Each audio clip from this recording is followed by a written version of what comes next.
দেখো তো বন্ধুরা, পেছনে কিছু আমি চেঞ্জ করেছি কিনা তোমরা বুঝতে পারছো কিনা দেখো। আমি গ্যাসটা একটু ঘুরিয়ে নিয়েছি, এইভাবেই আমার সুবিধা হচ্ছে এখন। গুড মর্নিং বন্ধুরা, সবাই কেমন আছো? আশা করছি ভালো আছো, আমিও ভালো আছি। আজকের আবার একটা নতুন ভিডিও শুরু করে দিলাম। তো এখন হচ্ছে সকালবেলা, আমি করছি রান্না। ইন্দ্র যেহেতু অফিস যাবে, তো সকাল সকাল উঠেছি। আজকে 5টার সময় উঠেছি, উঠে সমস্ত কিছু রেডি করে নিয়ে আমি রান্না বসিয়ে দিয়েছি। চলো দেখাই কি রান্না করছি। এই যে দেখছো, এখানে রুই মাছ ভাজা আছে। এটা হবে ফুলকপি, আলু, টমেটো, পেঁয়াজ, কাঁচা লঙ্কা, ধনেপাতা দিয়ে একদম হালকা করে ঝোল, যেটা হয় ঝোল হবে এই মাছ, রুই মাছ দিয়ে। আর এখানে আছে ভাত, আর একটা হয়ে গেছে সিম আলু, পেঁয়াজ আর কাঁচা লঙ্কা দিয়ে ভাজা হয়ে গেছে। তো বন্ধুরা, আমার রান্নাবান্না কমপ্লিট। ইন্দ্রকে চা করে দিলাম, ও আর আমি চা খেলাম, ও বেরিয়ে গেছে। এখন আমি সমস্ত কিছু কাজকর্ম যেগুলো সেগুলো করব। প্রথমে আগে আমি করতে দিয়ে দিয়েছি, জামা কাপড় কাচতে দিয়ে দিয়েছি। এখন একটু ঘরটরগুলো ঝাড়টার দিয়ে পরিষ্কার করতে হবে।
আমার বাড়ির কাজ হয়ে গেছে, এখন আমি করব টিফিন। আর টিফিনে আজকে আমি খাচ্ছি মুড়ি। আজকে আর রুটি করিনি, আমার জন্য রুটি করিনি, ইন্দ্রকে রুটি করে দিয়েছি। আমি মুড়ি খাবো, মুড়ি আর একটু ভাজা, মানে আলু, সিম, পেঁয়াজ দিয়ে কাঁচা লঙ্কা দিয়ে ভাজা, ওটা দিয়েই মুড়ি খাবো এখন। খেয়ে নিয়ে তারপর স্নান টান করে পূজা টুজা দিতে হবে। এখন আমি সোনাকে পড়াবো, ও পড়তে এসছে। ও বিকালবেলা মামার বাড়ি যাবে, ওই জন্য পড়তে আসবে না, এখন পড়তে এসছে, এই জন্য এখন পড়িয়ে দেবো। মামার বাড়ি যাবি? কেন যাবি? আজকের মাছের বিয়ে না, তোকে মিথ্যা কথা বলেছে। তো বন্ধুরা, আমার পড়ানো হয়ে গেছে। উঠে কিছু বাসন ছিল বেসিংয়ে, সেগুলো পরিষ্কার করলাম। আর আজকের পুজো আমাকে দিতে হলো না, মা দিয়ে নিয়েছে। মা সকাল সকাল স্নান করে ফেলেছে বলে মা দিয়ে দিয়েছে পুজো। আর আমি এখন বানাচ্ছি একটু কচু দিয়ে মাছের ঝোল, মানে গাঠি কচু দিয়ে মাছের ঝোল বানাচ্ছি, যেটা আমি, মা আর বাবা খাবো। ইন্দ্র কচু দিয়ে খায় না, তাই সকালে ওর জন্য ফুলকপি দিয়ে বানিয়েছিলাম। আর কচু দিয়ে এখন বানাবো। কচু আলুটা একটু সেদ্ধ করতে দিয়েছি, বানানোর পর তোমাদেরকে ফাইনাল লুক দেখবো। আর একটু উচ্ছে ভাজার ইচ্ছা আছে, করলা যেটা ভাজার ইচ্ছা আছে। তো দেখা যাক ভাজতে পারি কি না। আগে মাছের ঝোলটা করব, তারপর করলাটা ভাজার চেষ্টা করব। আর কালকেরে ওই বাড়ি থেকে দোমালাটা এনেছি। এটা কিন্তু মানে প্রপারলি নারকেল হয়নি এখনো, দোমালা আছে। তো বিকালের দিকে এটাকে খাওয়া হবে। এই তো বন্ধুরা, আমার মাছের ঝোল হয়ে গেছে কচু দিয়ে। তবে একটা জিনিস একটুখানি ডিস্টার্ব হয়েছে, কচুগুলো না একদম গলে গেছে, মানে একটু বেশিই সেদ্ধ হয়ে গেছে। দেখো, কচুগুলো একদম গলে গেছে। ঠিক আছে, যেটা হয়েছে সেটাই খেয়ে নেওয়া হবে, ফেলে তো আর দিতে পারবো না। Good evening. এখন আমি বিকালবেলা পড়াতে বসেছি। সবাই পড়তে চলে এসেছে। আর যে নারকেলটা দোমালাটা দেখিয়েছিলাম ওটা খেলাম আমরা, আমার শাশুড়ি, আমি, সোনারা খেলাম।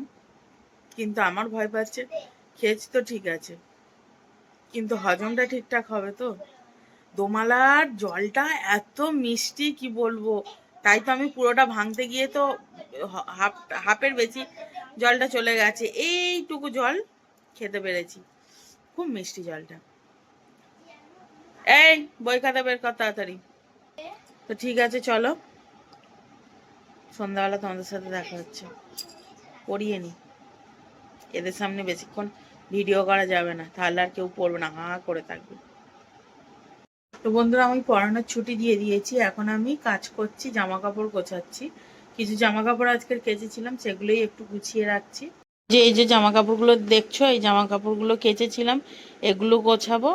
আর দু একটা সেলাই করার আছে, করব। বালিশের ওয়ার লাগানোর আছে, কভার যেগুলো হয় লাগানোর আছে, লাগাবো। আগে এইগুলো ভাঁজ করে নিই, এখানে ভাঁজ করছি অলরেডি, ইন্দ্রর আমার। আর আজকে ইন্দ্রর আসতে একটু দেরি হবে, তো আজকে রাতে শুধু জাস্ট রুটিটা বানাবো। মানে দুপুরের কিছু তরকারিপত্র ডিনারের জন্য করে নিয়েছিলাম, সেগুলো আছে। তো এখন শুধু রুটিটা বানাবো। আজকের মতো ভিডিওটা আমি এখানেই এন্ড করছি। তোমাদের সাথে দেখা হবে আবারও নতুন কোনো একটা ব্লগে। ততক্ষণে তোমরা ভালো থাকবে, সুস্থ থাকবে এবং সাবধানে থাকবে, আর অবশ্যই হাসি খুশি থাকবে। তো চলো আজকের মতো good night, tata, Radhe Radhe. আর অবশ্যই কিন্তু আমার চ্যানেলটা সাবস্ক্রাইব করে আমার পাশে থেকো। তো আমার ফেসবুক পেজটাতে গিয়েও তোমরা একটু ফলো করে এসো। আমি ওখানেও মানে ব্লগ ভিডিও পোস্ট করি। আমার ফেসবুক আইডি হচ্ছে, পেজের নাম হচ্ছে বেঙ্গলি ব্লগার মুন।